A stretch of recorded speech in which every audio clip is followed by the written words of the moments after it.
Hello there, I'm Stacy, a 37-year-old wife and mom.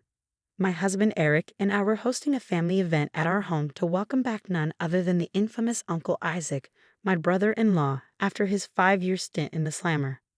Yes, you heard that right. Prison, the big house.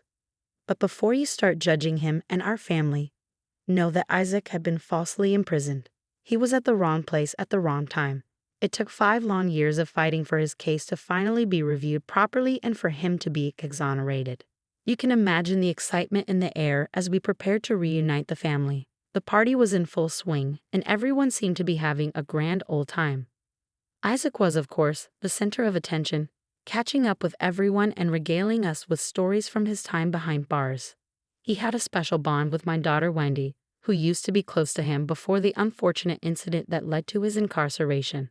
Laughter and animated conversations filled the house, and the aroma of delicious food permeated the air as we indulged in a feast fit for a king.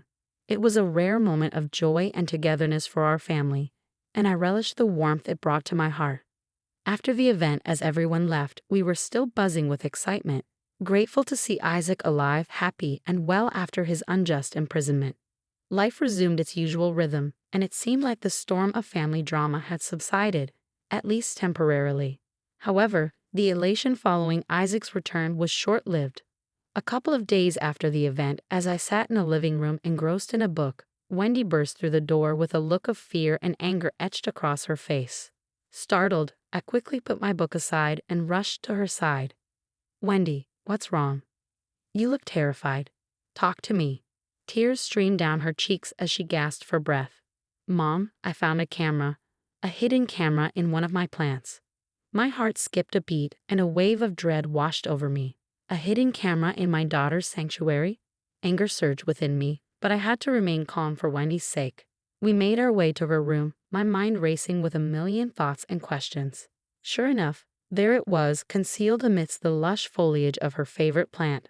A tiny camera peering into her private moments, violating her sense of security. How long had this camera been there? I felt a mixture of disgust, fear, and anger bubbling up inside me. Without wasting a moment, I called Eric, my voice trembling with a mix of emotions, and relayed the horrifying news. "Eric, you won't believe what I just discovered. There's a hidden camera in Wendy's room. We need to do something about this now." His voice held a mix of concern and fury. "I'll be right there, Stacy. We're not going to let this go. Our daughter deserves her privacy, and whoever is responsible for this will face the consequences." As we waited for Eric to arrive, Wendy clung to me, her tears dampening my shirt. She blamed herself for not noticing the intrusion sooner, but I reassured her that it wasn't her fault. I vowed to stand by her side and get to the bottom of this unsettling ordeal. When Eric finally joined us, his eyes mirrored our emotions, a simmering rage masked by a controlled exterior. We examined the camera meticulously, looking for any clues that could lead us to the perpetrator. It was a violation of trust that cut deep, and we were determined to uncover the truth. The invasion of our sanctuary shattered the illusion of safety we had built around our family. We had to act swiftly, not only for our daughter's well-being, but also to protect our sense of security. If Wendy found one camera in her room, who knows how many other cameras could be lurking around our home? "We won't rest until we find out who did this, Wendy. Don't you worry." "Thanks, Mom. If you don't mind, could I please take a nap in the guest room? I don't feel comfortable in mine, and I'm exhausted right now." "Of course, my baby. Do what makes you feel comfortable. I'm so sorry." Wendy trudged to the guest room, undoubtedly wanting some alone time after her privacy had been invaded so maliciously. Who would do such a thing? "We'll review the footage, gather any evidence we might find, and involve the authorities if necessary. No one messes with our family like this." Although I was shaken, I found solace in our united front. Eric and I sat down in the quiet of our living room, the weight of the situation hanging heavy in the air. Our minds swirled with thoughts, trying to piece together the puzzle of who could have planted the hidden camera in Wendy's room. As we explored the possibilities, one name surfaced and lingered: Isaac. I began cautiously, trying to keep my voice level.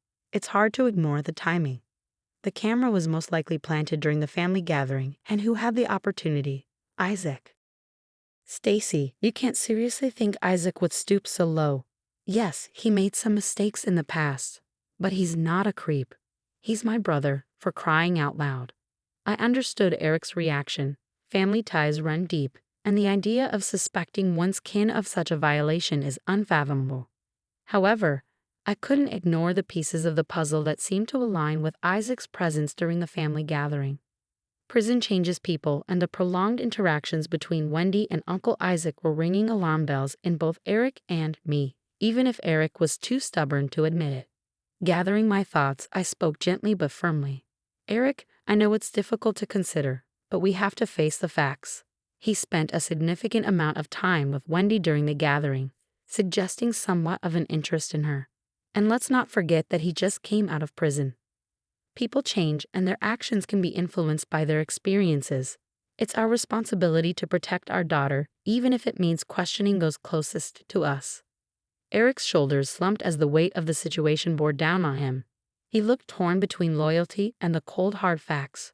Slowly he nodded, his voice tinged with a mix of resignation and discomfort. I don't want to believe it, Stacy, but you're right.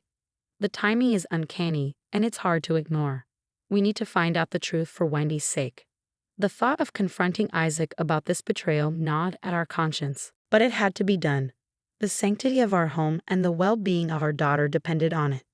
As we prepared ourselves for the difficult task ahead, we promised each other that we would approach this with caution and compassion. We needed to uncover the truth, not only for our peace of mind, but also to protect Wendy from any further harm. Days turned into nights, and Eric remained torn between loyalty to his brother and the unsettling suspicion that hung in the air. The weight of the situation pressed upon us, straining our relationship with Isaac and casting a shadow over our family.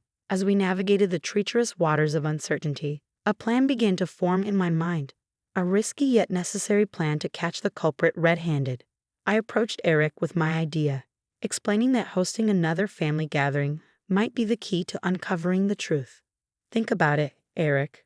Whoever planted that camera would most likely seize any opportunity to retrieve it. This event, purely meant for family togetherness, presents the perfect chance for the culprit to strike again. Eric hesitated, his emotions still tangled in a web of conflicting loyalties. But as I laid out the logic and the urgency of our situation, he eventually agreed that we needed to exhaust all possibilities before involving the authorities. It was a difficult decision, but one we had to make to safeguard our family and restore our sense of security. I picked up the phone and dialed Tina, number, Isaac's wife. Hey Tina, we were thinking of hosting another family get-together. Just wanted to see if you and Isaac would be available. Tina, response was almost too enthusiastic. She eagerly agreed, expressing her excitement for yet another family gathering. It struck me as a bit odd, considering she was normally the reserved type, but I pushed those thoughts aside, attributing her behavior to a genuine love for family bonding. With a plan set in motion, Eric and I busied ourselves with the preparations. Our home once again became a hub of anticipation and unease. Every nook and cranny was checked and rechecked for any signs of intrusion. We aimed to create an atmosphere of normalcy, hiding our true intentions beneath layers of hospitality and warmth. The stakes were high, and the fate of our family hung in the balance. As the day of the gathering approached, I couldn't help but feel a mix of anxiety and determination. We were walking a tightrope, unsure of what awaited us at the other end, but we were ready to face it head-on to protect our daughter and ensure the sanctity of our home. The day of the gathering arrived, and the familiar faces of our family members filled our home once again. The air crackled with anticipation, but beneath the surface, tension simmered. Uncle Isaac, ever the charismatic figure, greeted everyone with his charm. But his warmth was met with icy reserve from both Eric and me. Our suspicions hung heavy between us, casting a somber shadow over the event. To ensure Wendy's safety and protect her from any potential harm, we made the difficult decision to keep her away from the gathering by sending her on a sleepover at a friend's house. We assured her that it was for the best, not revealing the true nature of our fears. With her absence, our focus sharpened, and we resolved to keep a vigilant eye on anyone venturing in the direction of Wendy's room. As the party swung into motion, laughter and conversation filled the air, camouflaging our underlying mission. Eric and I played the role of gracious hosts, all the while scanning the crowd for any signs of suspicious behavior. Our sleuth game was on point. The night progressed, the rhythm of music and dance providing a backdrop to our hidden agenda. Amidst the festivities, I couldn't help but notice Tina's peculiar movements. She frequently excused herself, disappearing into the bathroom with a sense of urgency. My instincts sharpened, and I couldn't shake off the nagging feeling that something was amiss. Curiosity getting the better of me, I decided to approach Tina. As she made her way towards the bathroom once again, I followed discreetly, my heart pounding in my chest. To my surprise, instead of entering the bathroom, she veered off into Wendy's room. Panic welled up inside me, and I knew I had to confront her to uncover the truth hidden within the depths of her actions. Stepping forward, I called out her name, my voice holding a mix of accusation and concern, mirroring the conflicting emotions swirling within me. Tina, what are you doing in Wendy's room? Startled Tina turned around, her eyes darting around the room searching for an escape, but there was nowhere to hide from the truth. The silence between us grew heavy, pregnant with unspoken accusations. I asked you a question, Tina. What are you doing in my daughter's room?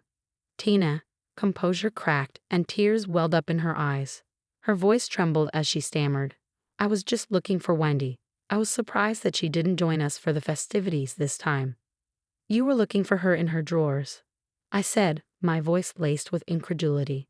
Tina looked down to find her hands still firmly planted in the drawer she was rummaging through. I can explain. Save it. The one person we least expected, the one we had defended vehemently, had betrayed our trust. The room spun with a mixture of disbelief and disappointment. At that moment, I beckoned to Eric, who was not too far from me, and he hurried over, assuming that we had caught Isaac in Wendy's room. His jaw dropped when he saw that it was Tina.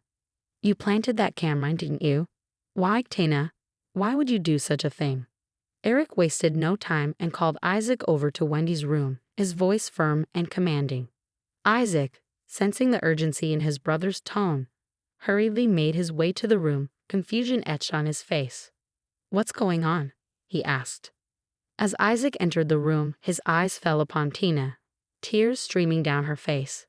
Before he could utter another word, Eric quietly closed the door behind us, shielding the rest of the party from the unfolding drama. I took a deep breath, my voice steady as I began to explain everything. I recounted the shocking discovery of the camera in Wendy's room, the hidden invasion of our privacy that had shattered our trust. My words hung in the air, heavy with the weight of the truth. We organized this gathering, Isaac, to catch the person responsible for planting the camera, and in all honesty, we suspected you initially. I'm so sorry, bro. I never should have doubted you.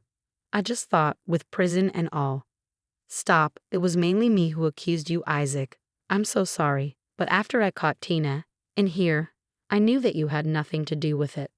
Isaac's brows furrowed, his eyes flickering between Eric, Tina, and me. Confusion lingered in his gaze as his mind tried to grasp the gravity of the situation. He turned to Tina, seeking answers. Tina, why were you in Wendy's room? What's happening? We found Tina, rummaging through Wendy's belongings. She was the one who left the camera in there. Now that everyone was present, I looked at Tina and demanded, Tina, you need to explain yourself. Why would you do something like this? Tina, shoulders slumped as she looked at us, the weight of her actions clearly bearing down on her. Through her tears, she began to speak, her voice barely above a whisper. I did it because I was jealous. Wendy is such a bright, beautiful girl, and seeing how everyone loves her, especially Isaac, I felt invisible. I thought if I could find something to tarnish her image, maybe I would feel better about myself. But I know now how wrong I was. I'm so sorry. The room fell into a stunned silence. The magnitude of Tina's betrayal and the pain it had caused was immense. Despite the hurt and anger, Eric and I knew we had to address this with compassion for the sake of our family. We'll need to involve the authorities, Eric said quietly, but first, we need to make sure Wendy is safe and knows that none of this is her fault. Isaac looked at Tina, a mixture of sadness and disappointment in his eyes. We'll get through this, but you need to understand the gravity of what you've done. Tina nodded, her tears flowing freely now, as she began to comprehend the full extent of her actions. The road ahead would be difficult, but our family's bond was strong, and we were determined to face it together. to heal and protect each other from any further harm. Tina. Eyes darted around the room, seeking solace in her husband's support. But Isaac's face mirrored the shock and confusion that had gripped the room. He couldn't fathom why Tina would resort to such invasive measures, especially against her own family. Fine, fine, you caught me. Yes, it was me who left the camera in Wendy's room. I was coming here to retrieve it. We know that. We caught you. We just want to know why, I demanded. It's because I'm jealous, okay? Tina. Confession hung in the air, her motives laid bare for all to see. She admitted, with a mixture of shame and frustration, that her actions stemmed from jealousy of Wendy. She had noticed Isaac and Wendy conversing frequently during the previous family gathering, which ignited the spark of envy within her. She questioned what made Wendy so special, what drew Isaac's attention and affection towards her. Isaac couldn't help but interject, his voice laced with both defensiveness and genuine concern. Tina, you know I love Wendy, but not in a creepy way or anything like that. Being an uncle is important to me. I was simply checking up on Wendy, making sure she was doing well. It was out of love and family concern, nothing sinister or inappropriate. You know that. Oh yeah, then why were you always praising Wendy, going on and on about how amazing she is and how well she's doing in school? It made me wonder what was so special about her. So you're acting crazy because I'm a proud uncle. Tina, tell me, is there something wrong with being a proud uncle? I have every right to appreciate and support Wendy. It's not about favoritism or anything more than genuine love for my niece. I didn't think that you feel this way, Tina mumbled. Trying to navigate through the tumultuous emotions in the room, I directed my attention to Tina. What were you hoping to uncover by planting the camera? What did you expect to find exactly? I just wanted to see how Wendy lives her life. Maybe if I could understand her better and emulate her actions, I could gain the same praise and attention from you, Isaac. I wanted to feel valued like her. You're jealous of a teenager. How low can you sink? This is beyond messed up, Eric said, his voice filled with disgust. After a silence that could put a library to shame, Eric decided to pull the plug on the party. It was a good call. The last thing we needed was to keep a party going after discovering Tina, true nature as the resident creep of the year. With the room now cleared of all the relatives, it was just Eric and me left to grapple with the aftermath of Tina's little escapade. It wasn't a pretty sight. I let loose on Tina, unleashing a verbal barrage that could make a sailor blush. Who does that? Who plants a damn camera in their niece's room? Sick in the head, that's who. Isaac stood there like a lost puppy, disappointment etched all over his face. I guess he couldn't fathom what kind of twisted game his beloved wife was playing.